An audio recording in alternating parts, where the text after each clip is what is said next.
This is Neil, Kilo Lima 7 Hotel, Quebec, Romeo, in Antelope, California. Your net control operator for the River City ARC's slow scan television net tonight. This net serves for training and practicing on image transmission modes and means towards Wednesday night at 9 p.m. on the N6NA repeater at 441.30 megahertz. River City ARC's members and all licensed licensed amateur radio operators are welcome to participate, including me, who cannot talk tonight. If you wish to join the net or you try to make a call at any time, please announce your call sign between transmissions and the net control will acknowledge you as soon as possible. If an emergency should arrive and you need the repeater, please contact the net control by saying break, break. As always, a double break signifies emergency traffic. The net will stand by for you and until the emergency is terminated or the traffic is moved to another frequency. Patients who wish to check in are asked to respond with their full call using the recognized ITU phonetic alphabet and their name, if possible, their location as well. I will recognize each contact before continuing. Any stations who wish to check in at this time, please come now. November Romeo 6 Hotel, also known as Anders in Folsom. R6H, Anders, good evening, sir, welcome. Anybody else? November 6 Papa Golf, Quebec, Bob. Cold River. Got a new name there, N6BGQ, Bob. Good evening, Bob. And I think we had a double, please. The other station, please come back. James, KN6QNJ.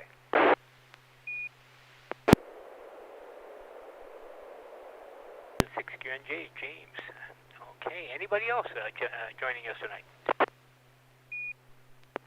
Alpha India 6 Delta Golf. Good evening, everyone. Alpha India 6 Delta Golf. Good evening, Joel. Nice to have you back. Anybody else? Kilo Papa 4 Mike Delta.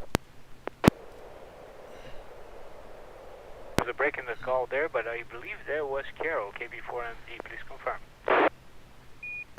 Affirmative. It's Kilo Papa 4 Mike Delta. QSL KB4MD and number 5. Anybody else for us tonight?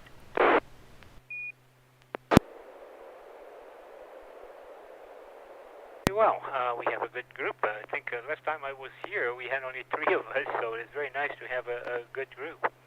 So let's go in order. Anders, NR6H. And I'm really getting used to your new call finally after all this time, Anders. If you're ready, please go ahead with your transmission. That's what it is. It takes about 4 months to figure it out, but I'm almost there also. So this is NR6H, and this is going to be PD120.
Scale 7HQR, next control for the SSTV Net.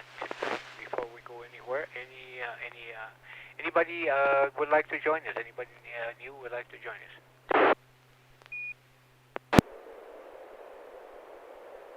Nothing heard. Well, Anders, I got a good copy. Very few paper splashes around because of the white background.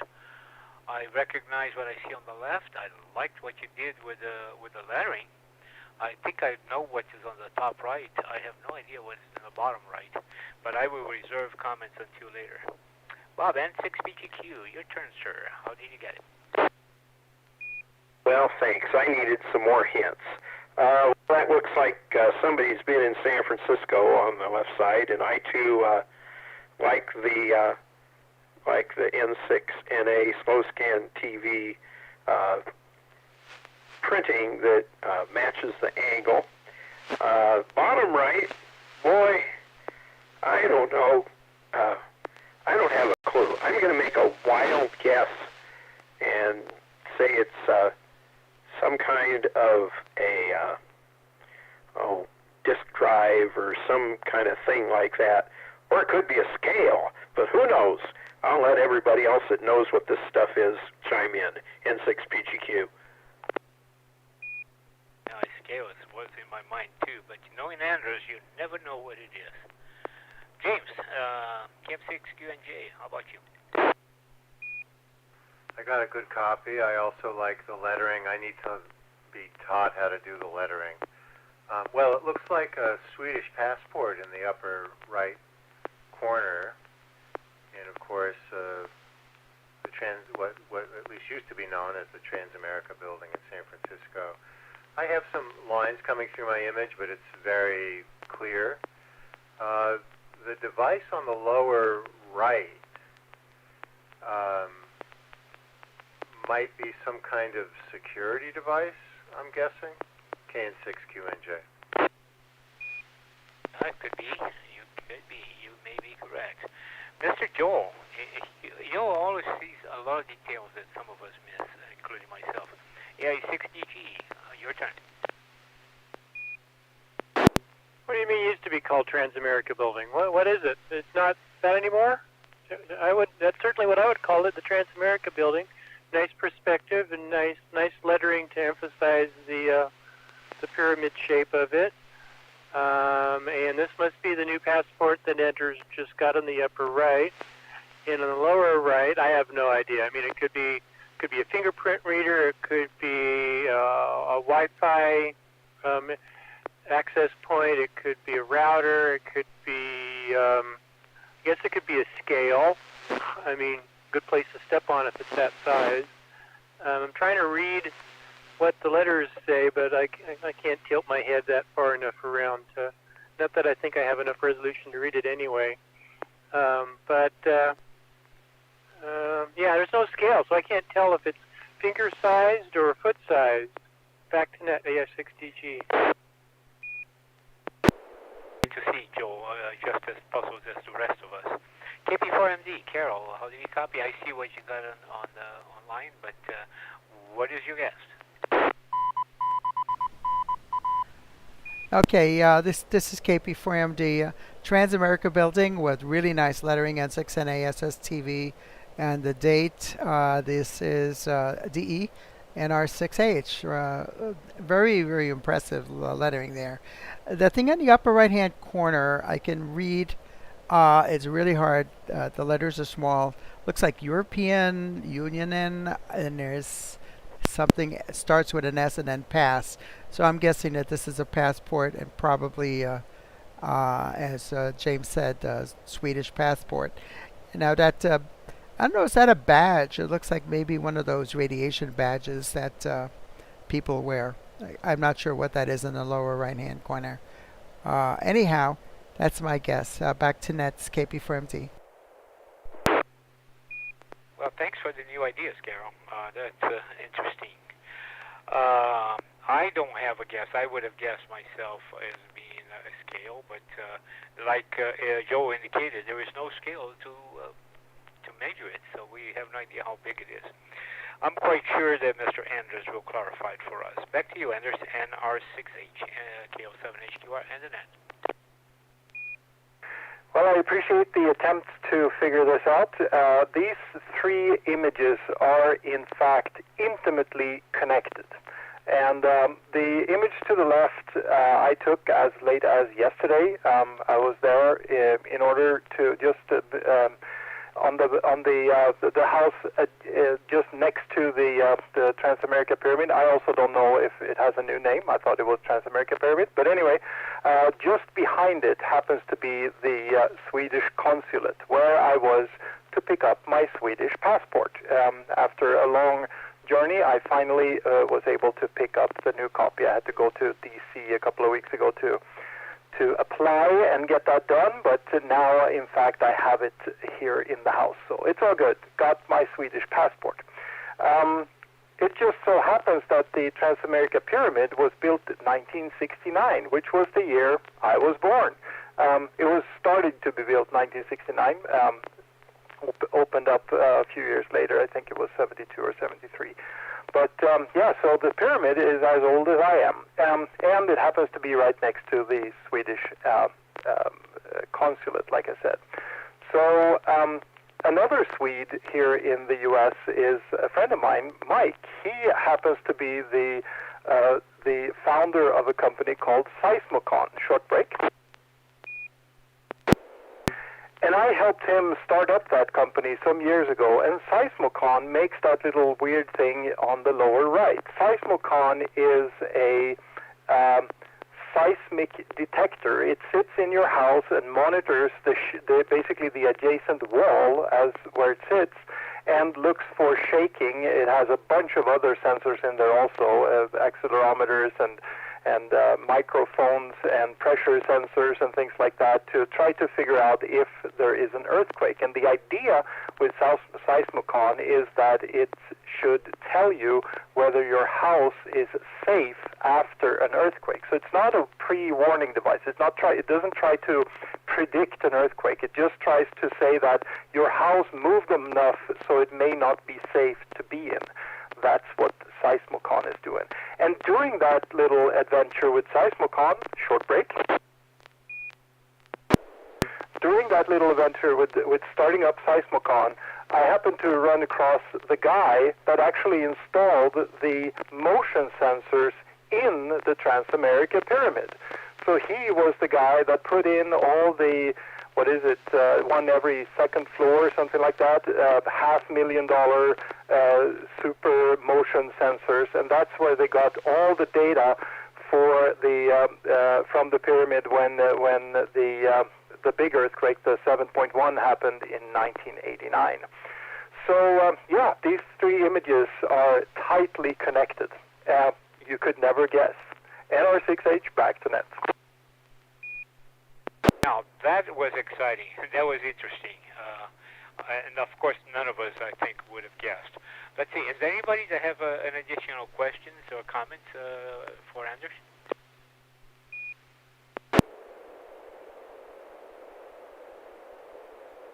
Well, I, for one, think that it was very neat that you were able to connect all those pictures together. But without your explanation, there is no way I would have guessed anything. So, congratulations on the new passport. Congratulations on the meeting the gentleman that started the company for that. And at the same time, boy, I didn't realize you were such a youngster, 1969. Huh?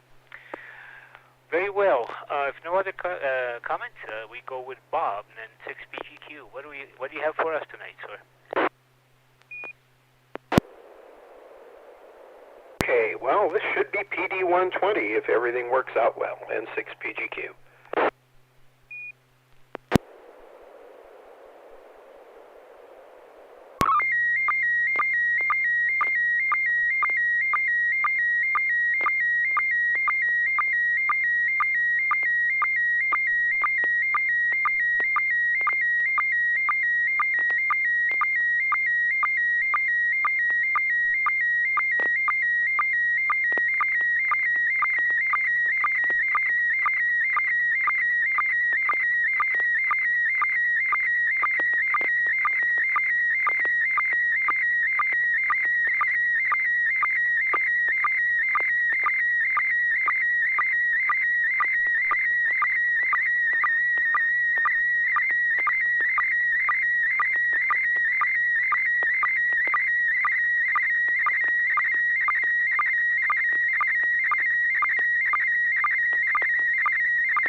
KL7HQR. Very good picture, Bob. Extremely good copy. Very, very few pops in here. Looks like an interesting, I don't know painting, so I wouldn't know if it is impressionistic or whatever the proper terminology or qualification is. But very stylized painting, and I'll leave my comments at the end. So, Enders, let's start with your comments. NR6H, how did you do? I got a good copy. Got some pixel pops, but on the light gray background, they don't really come out much. Interesting view. Looks like kind of maybe this is also San Francisco themed. It kind of looks like the Golden Gate. I would say from the outside, from the ocean side, maybe. But then the sun is in the wrong place. Oh, maybe. I don't know. And then there is kind of an inset in the middle there with, it looks like people loading something onto a ship. But it's really hard to tell what big bags of something, maybe potato or rice or, yeah, something big and bulky is what they're loading on there. But can't really tell the context of it. It will be interesting to hear more. This is NR6H. Back to you, Neil. Scale 7HQR net control. Anybody else would like to check in with us? No one heard. So let's see. James, KN6QNJ, what are your impressions? I had a good copy too. It's a almost perfect copy. There's a few pops here and there. It looks like that I'm standing, and I look at this, facing the west towards the Golden Gate Bridge, and then it's trying to depict maybe some history of California or shipping or something in the middle. And I can't tell if it looks like this is some kind of either, well, maybe not a mosaic, but it looks like art on a tile wall somewhere. So maybe in a public place. But it's a pretty interesting picture. I look forward to hearing more about it. KN6QNJ. But your comment about tile walls sounds interesting. I hadn't thought about that, but you are correct. Joel, AI6VG, KL7HR. Roger on the artistic display. So it's a tile presentation on a wall or a floor, stylized Golden Gate with the sun setting behind it. And you know that you're looking from the bayside west, partially because of the sun, but also you've got that arch on the left that was put in to go over that fort that's on the south side. Was it Fort Monroe, or I forget? I'd have to go Google the name. But that arch was specifically designed so that that fort would not have to be demolished. And then in the center, we've got what I interpret as a gold rush style image. But you're right, it could be something else, but it could be gold rush. It could be a port related to goods coming in and out of San Francisco. In the background on the left, you can see a whole bunch of old-style sailing ships, like they were in the bay waiting to be unloaded. Although if it's gold rush related, they weren't there waiting to be unloaded. They were abandoned as everyone jumped ship to run to the gold fields. But curious where this is and whether it's inlay work or if it's enameled onto the tiles directly themselves. And where it is. Back to Net AI6DG. Thank you, Joel. Good comments as always. Appreciate it. Carol, KV4MD, how about you? Yeah, okay, this is KP4MD. I'm guessing this is some kind of a mural. It looks like there's a mosaic there, and I'm not sure where this would be, but it's looks like it's on some kind of a wall. That's all I can guess. But yeah, scenes of ships. It looks like old sailing ships in that little mosaic there. Um, Baskets filled with something. I'm not sure what those are. In front of a ship, and then up on top of it all is the bridge with the sunrise or the sunset. So that's all I can guess. Back to you, KP Firm. This is Scale 7HQR. Thank you, Carol. I think we all have a few questions about this, and we're kind of curious to know what Bob will say. But before we go to him, I have to acknowledge the presence of KN6BRD and W6 November Yankee X-Ray on YouTube. Appreciate you guys being present. Some problems trying to get to into the repeater, but I hope that you'll be joining us soon. So thanks for trying. I have no additional comments. I agree that I noticed the arch on the left side and the sun. The gold rush in abandoned ships sounds like a potential. Just goods exchanging hands in San Francisco, also the same. So, Bob, N6BGQ, what say you? Okay, you guys are pretty good at these things. This is a mosaic, and it was originally commissioned and put on the Home Savings and Loan that is in San Francisco. And the Home Savings pretty much put mosaics on all of their buildings that they constructed, and they were done by an artist by the name of Millard Sheets. And since a lot of the sketches and drawings, in order to get them done quickly, were done in Italy, some of the California scenes and things like that were kind of Europeanized. But this one is in San Francisco, and as you said, there's the Golden Gate Bridge and the sun behind it, and Fort Point is on the left, so you're looking at it from the opposite side of San Francisco. In the front are baskets of fish, people loading a sailing ship. As you guys mentioned, it probably is gold rush time. And there it is. There's quite a few of these. There's one still in Sacramento that is existing. But as the cities are being modernized and banks are being closed so that people can go online and do their banking, a lot of these are disappearing. So if you happen to want to look at some of them, get online and look for Home Savings and Loan mosaics. There's a whole bunch of really nice ones in N6PGQ. Thank you, Bob. That's something for us to go searching. Anybody else has a question or a comment on Bob's description? Question. Please go ahead. So what happened to these ceramic tile murals as these buildings got repurposed or torn down? I hope that they didn't just get smashed and thrown away.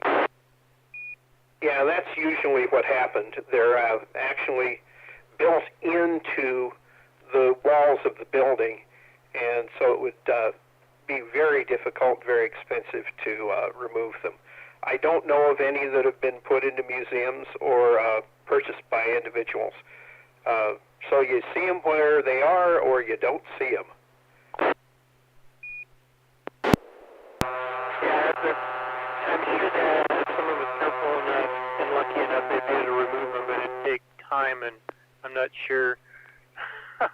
Between money and time and access, because the construction guys just want it gone. So in comes the smash, the ball, the bulldozer or whatever, and force, and yeah, I'm sure there's lots of amazing material, I'm sure, that gets demolished that way, because who's going to spend the time, effort, money to carefully remove the who knows what fancy marble or whatever was used to build the building. And some of these buildings, they put so much time and effort into making them look pretty, and the materials are expensive, and then they just get smashed up in the end.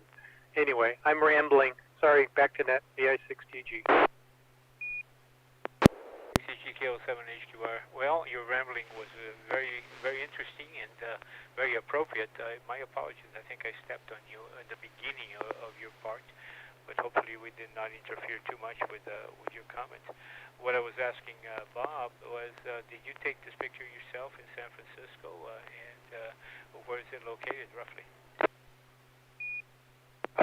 It's in San Francisco. I did take the picture, and it's down near Fort Point. It's down near the very end of the bay before you get onto the Golden Gate Bridge.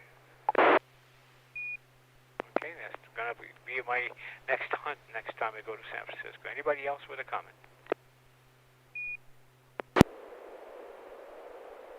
Hey, James, KN6UNJ, it's your turn, sir. Let's see what you have for us. Okay, PD 120.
Well, thank you, James, KN6QNJ. You successfully sent a very nice picture, black and white, but very good detail. And because of the background, any pops are almost unnoticeable. I will jump the gun, to coin a phrase, and say that I recognize this from episode 1 of Star Trek as a phaser, and by the shape of the front, I don't know if it's set up for stun or burn, one of those two, but that's my story. So let's go down, let's start with Joe. Joe, how do you copy? So you squeeze it in, it goes. I've got one of these. Weller 200 watt soldering gun grip, but I don't know what's the difference between a soldering gun and a soldering. Soldering gun. It's not. The normal ones we have aren't guns, but do we call them guns? I'm trying to remember what I call them. Soldering stick, soldering rod, soldering. Oh, geez, I'm confused. Anyway, yes, lots of watts, lots of heat. Squeeze, it buzzes in your hand. It gets very hot at the tip. Eventually, if you're soldering something long enough, your hand starts getting warm too. I've got one of these, and I think, but that's just another one of the things that someone who's learning how to solder needs to learn is the concept of why you need 200 watts sometimes and other times 20 watts fine, and basically how much heat do you need to heat the object you're trying to heat hot enough to melt the solder. So it's kind of like, where's the heat going and how, anyway. I'm rambling. Back to net, AI6DG. I think you're looking for a soldering iron, is my guess. Yep, good comments. Carol, KB4MD, how about you? I see what you got online. Yeah, this is KP4MD. Yeah, this looks like a soldering gun Weller. I have got one that's 100 watts or 140 watts, depending how, if you pull the trigger halfway, it's 100 watts. If you put it all the way, it's 140 watts. And that tip, you know, they sell those. I think they're kind of expensive. And if your tip breaks, which eventually does happen sometimes because the end there tends to oxidize, and if it kind of splits, what you can do is just take a piece of number 12 solid copper wire and bend it in that shape and stick it in there with the nuts, and that'll heat up also. It won't work exactly the same, you know, because it doesn't have the same shape at the tip.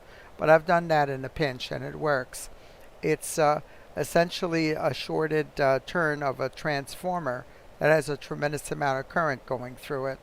That does that. I don't know if there's something really peculiar about this Weller gun, though. It looks like it has a longer than usual handle. That's just my imagination, or maybe it's just an illusion. So back to nets, KP4MD. Thank you, Carol. Yeah, it's kind of interesting. Also, I have been known to see that some people would take a big pair of pliers and twist the two ends together. Not quite as effective as the method you described. But let's go to Anders, NR6H. I received a good picture, little stylized, I guess, with the extra contrast in there and black and white to makes it look extra cool. Not sure if the tool really lives up to the coolness factor of the picture, but this is, like many have mentioned already, a solder gun. I call my instruments pens, solder pens. They're way smaller and much less power. This tool I would not use for anything electronic. I would use this to burn the ends of a rope or smooth out plastic or things like that, but not probably for electronics. I prefer to use a smaller, more precise tool for that. But these are fast. That's the good thing with them, right? You push the button and they're hot right away, so that's really good. So yeah, there's probably a story behind this, so looking forward to that. NR6H, back to you, Neil.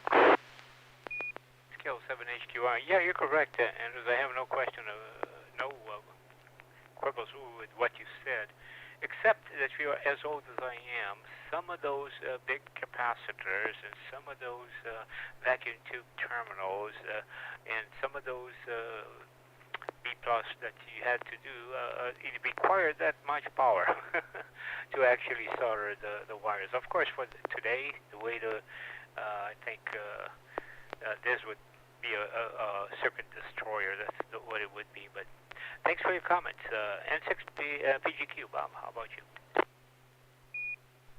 Well, I think everybody's had one of those things in one time or another in their life. I'll make a couple of comments. Carol mentioned that you can make your own tips out of copper wire. If you're soldering away and all of a sudden it isn't getting very warm and you're taking longer and longer to make the solder work, you need to tighten the thing where you can see the screws, or actually the nuts, screw into the body of the soldering iron, and it squishes back down on the contacts and makes it work. They're great for PL259s if you don't overheat them too much, and they're really good for soldering antenna wire. You probably don't want to use that on printed circuit boards. N6PGQ. know about forgetting to tighten those things, Bob. Thanks for the comments. Appreciate it. So we talked to Carol, we talked to Bob. I think we're back to James. Well, you're right. It is a phaser from Star Trek. No. Yeah, I figured we all had one of these. Well, this is my only soldering iron, and I've had it for more than 40 years, or even more than that, so maybe it's time to get a new one, something like Anders was describing. But it still works. The little light in the front actually goes on when you pull the trigger back and turn it on. And this afternoon I was thinking, I need a photo for tonight. So I tried to be artistic with something that is sort of, it's classic design in a way, which I tried to emphasize here. But I just went black and white to make it kind of interesting and try to get a decent angle. The handle's the normal handle. I just framed this so the cord didn't show. So that's all there is to that, but I enjoyed listening to your comments about it. 60G, KN6QNJ, KL7HQR. Very good job on the picture. Let's not ignore what you've done. It looks pretty sharp. It looks pretty good. It's kind of interesting that you say it's the only one you own. I still own one, but I have a few others, and I don't think I could have done the Trinity NAS with built that one with this. So anyway, thanks for the picture. Very good job, Joel. How about you, AI6DG? What do you have for us tonight? Well, first, one comment about the soldering gun is, I would disagree that you would never use this on a circuit board because it depends on the circuit board. I have used these on several occasions where it was a component on a board with a very heavy and thick ground plane, and I was trying to solder or unsolder the lead that was soldered to that ground plane. And the issue was the ground plane was basically acting as a huge heat sink. So in order to heat it hot enough, fast enough to melt the solder, you needed to have this much wattage going into that lead. So that's part of the comment about the wattage needing to match what you're soldering. Sometimes 20 watts is fine to heat a small resistor lead, and sometimes you need 200 watts to basically heat the whole circuit board up so that one corner of it gets hot enough, fast enough to melt the solder. And yes, I have a picture, and it's PD120, and let's test to make sure first that I've got tone.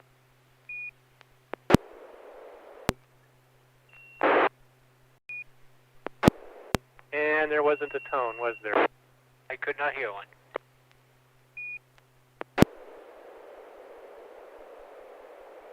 If you want to borrow my soldering iron to help you get the tone, I'm happy to lend it to you, KN6QNJ.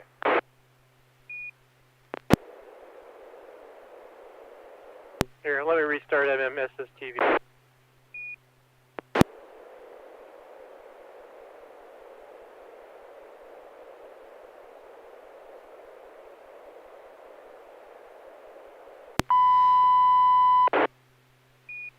You have tone.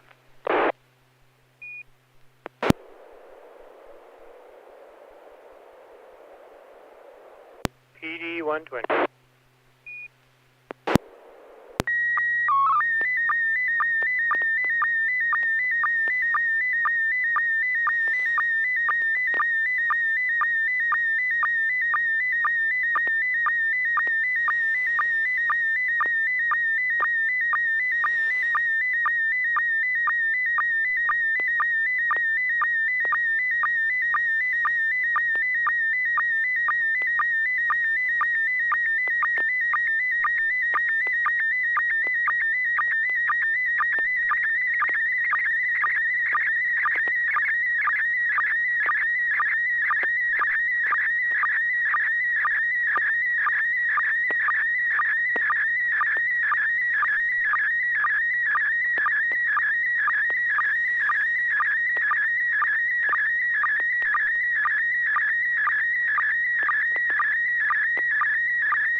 transmission, good copy, scale 7 HQR, and extremely clear.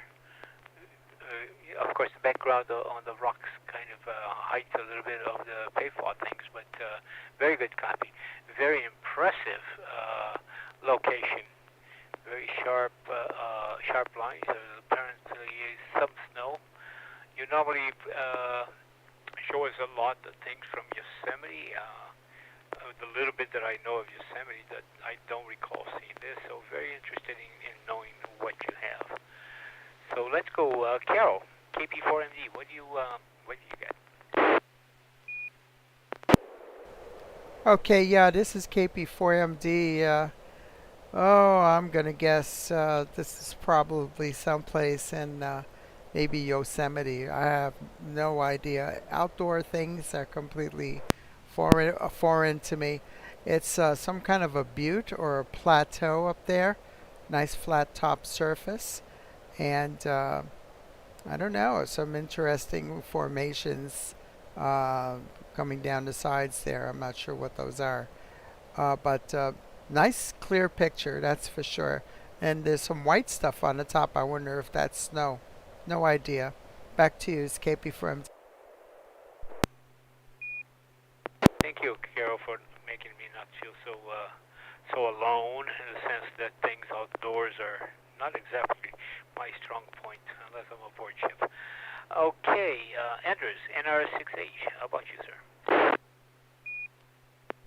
Well, knowing Joel, I think that this probably has massive scale, although if I didn't know better, it could also be a microscopic picture of something super tiny with some kind of bacteria coming up the side there and maybe powdered sugar on top. But no, I think this is one of those cliffs where those madmans jump off from that little triangular edge out there and fly down without proper flying gear. That's my guess. NR6H, back to net. Well, that's kind of interesting observations. I don't know about the microscopic things, but I wouldn't have thought about it. Good for you. N6PGQ, Bob, how about you? I don't see any automobiles in there, so I don't know what you have. Yeah, I was going to say that it's probably some ivy vines or something like that that have lost their leaves in the winter growing up against the side of a rock. But the scale is, knowing previous pictures, the scale's got to be pretty big. So I don't know what those things are that are going up and down that are stuck up against the rocks, but I'm going to be willing to find out in 6PGQ. Okay, microscopic pictures of vines losing leaves. This is getting interesting. James, what about you? KN6QNJ, scale 7HQR. This is James, KN6 QNJ. The picture came through okay, although I have 3 horizontal lines on mine. Maybe one of them is the station ID, but I have 3 lines in the top middle and some pixel pops. It almost looks like a different geography than Yosemite, maybe somewhere even in Europe. But I just don't recognize it, and I don't have an explanation. Something interesting in the middle, in the center bottom half, is that swirl pattern in the rock, and I'm just curious. I'm be very interested to know where this is. KN6QNJ. I have a visitor with me here, and he indicated maybe we should send a picture to Alexa and find out what it is. But since we don't have time to do that, Joel, the I6DG, it's your turn. So yes, it's Yosemite, and it's something that you've seen zillions of pictures of in Yosemite. This is a very zoomed in picture of Half Dome.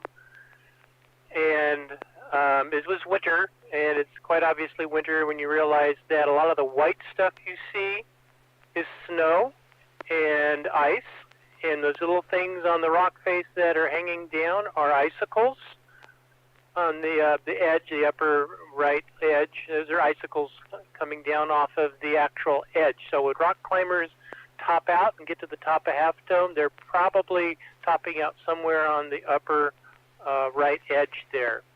A little point towards the left is called the nose, and that's where you've seen a lot of pictures where someone's posing with a very far down and very distant Yosemite Valley in the background. Sometimes they're doing crazy things like jumping or handstands, or which is absolutely crazy because literally they're inches away from a 1,000+ foot fall. But I don't know. We all do crazy things in our youth, I guess.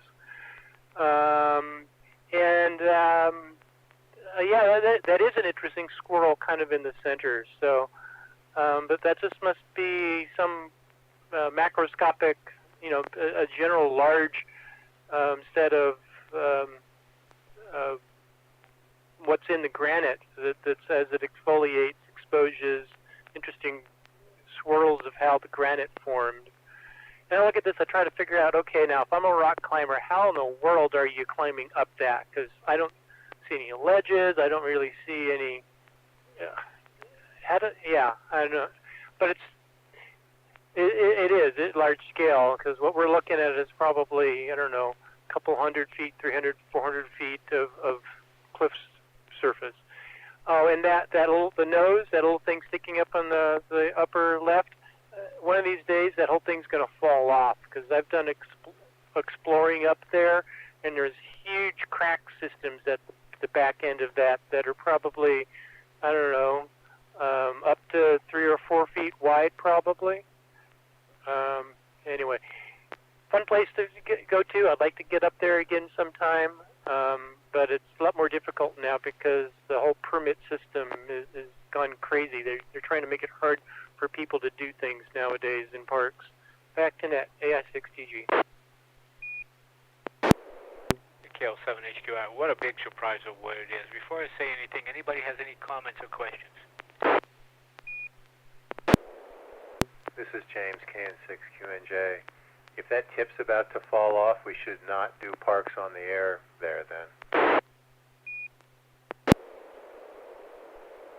Well, you don't have to be on the nose. I mean, the top of Half Dome is literally the size of probably 4 football fields. So most people huddle around this little itty-bitty part that you're looking at, but there's a huge amount of space up there. And if you wanted to do parks on the air, you wouldn't be anywhere near this probably. And I don't really have any way of pointing out scale because there's if a person was there, standing there, he wouldn't be very, he'd be bigger than a dot, but he wouldn't be huge. He'd be maybe a fifth of the way, a quarter of the way from the edge of the blue to the rock up to the top of the picture. It's kind of interesting, the scale. And of course, if you're there doing parks on the air, you may end up being parks on the air, operating literally on the air. But where is, I know the traditional view of Half Dome and the shape and etc. Can you give me a better idea of the angle that this was taken from?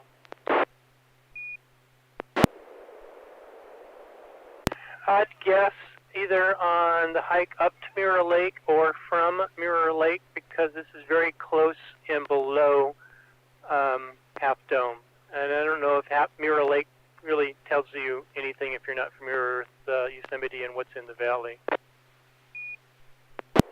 No, I'm not, but my wife grew up going there every year in her childhood and adolescence, so I'm definitely going to play this part for her.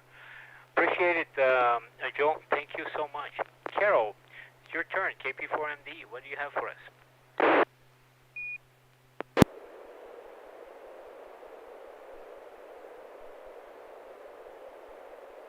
Okay, yeah, this is going to be PD 120.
Scale 7HQR. Good copy, Carol. In this particular picture, there's quite a few paper spots, but does not interfere at all with the clarity of the picture. Very interesting house, very typical with the chain link fence. I can read the rush on the right-hand side. I cannot read anything else.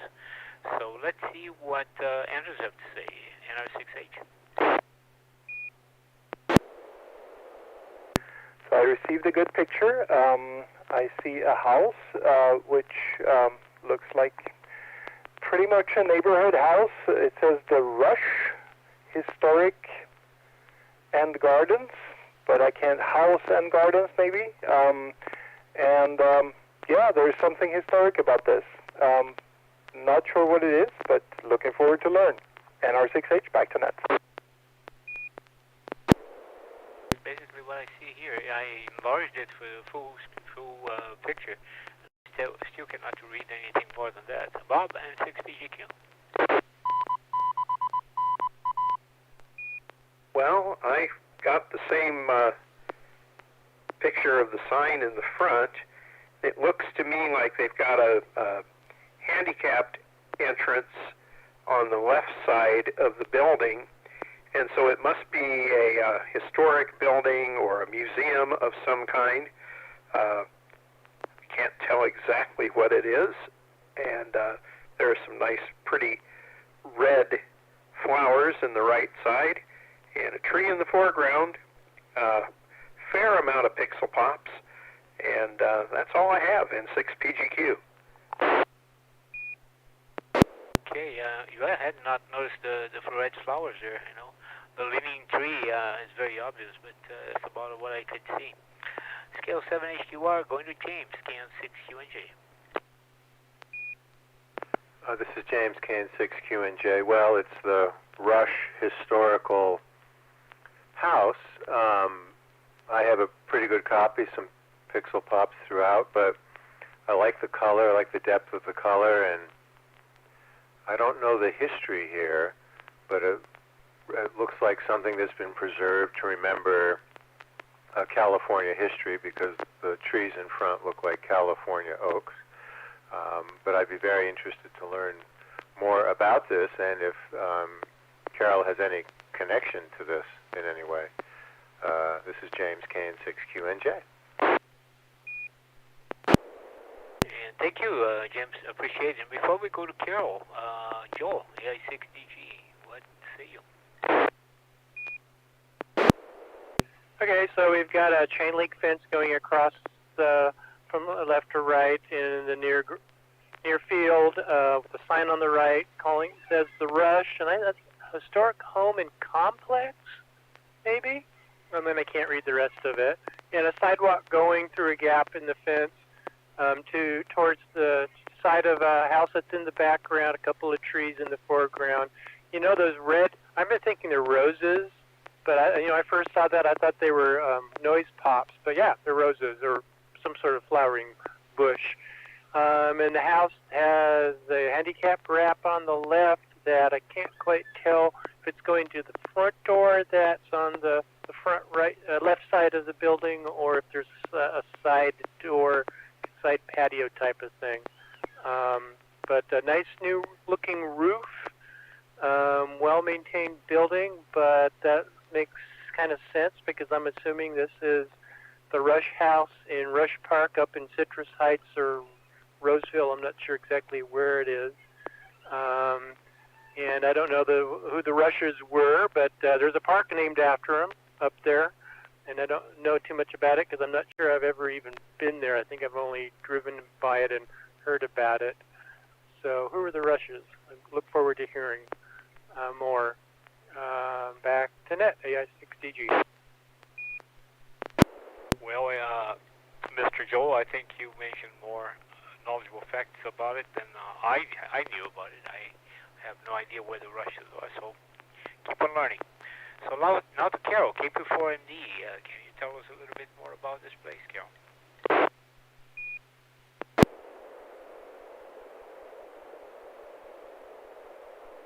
Okay, this is KP4MD.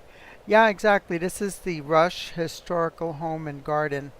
And The Rush family came over on covered wagon I guess the original home was built in 1858 or something, or 1853. And the original house burnt down, so they rebuilt it in 1916. Uh, yeah, and it's a place that they do rent for meetings and stuff. You can go in there and do that sort of thing, and they have a garden with all kinds of flowers. And you just see a few of the roses there on the right side. The reason I took this picture is because I found this is a Rush Park. Yes, just like Joel said, this is in Rush Park, which is over on Antelope Road, just to the east of Interstate 80. It's a nice long park. It's about a half a mile long, and it's one of the favorite places I like to go and fly my little DJI Spark quadcopter. And I was practicing taking some still shots. So this is a shot that I took with my little drone, and I thought it was quite picturesque and it had some kind of a value since it's a historic site. So I thought it would be good to share. Actually, I love this park because there's not very much in the way of Wi-Fi interference, since it's a pretty large park, and the range I get is pretty good on my little controller.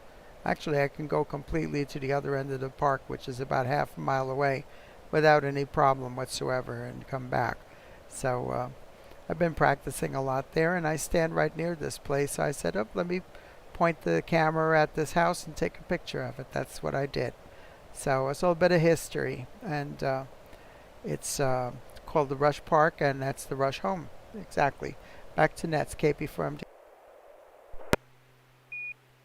Well, thank you, Carol. That really clarifies a lot, and I'm going to take a look and see about that park for the same purpose that you do.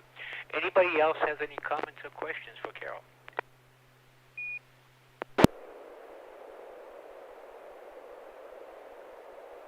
Well, thank you. I wanted to say that I need to see what your hourly wage is for teaching people how to properly fly a drone. So we need to talk about that.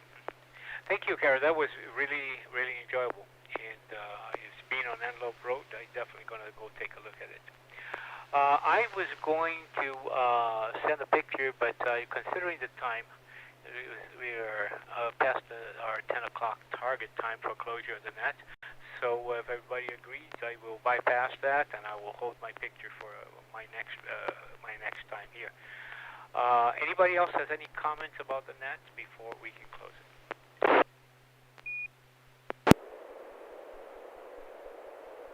Well, I think we had a very successful evening. I learned a lot about many different aspects of not only the SSTV part, but each picture had a little bit of new knowledge that I had none. Very intrigued about the Rush House and also about the Yosemite picture. Unfortunately, Carol, next week I will be out of town. I do have a visitor from out of the country, and we've been taking them out to see different parts of California, and next week will be Southern California, and I won't be here, and probably will not be able to participate even on YouTube. But after that, we shall be back here and gladly take over the net. I appreciate everybody's participation, and I hope that we'll see all of you next time, next Wednesday at approximately 9 o'clock, well, exactly 9 o'clock p.m. local time. In the meanwhile, have a safe time, stay safe, and 73 to everybody. This is Kilo Lima 7 Hotel, Quebec Radio, Neil in Antelope saying good night.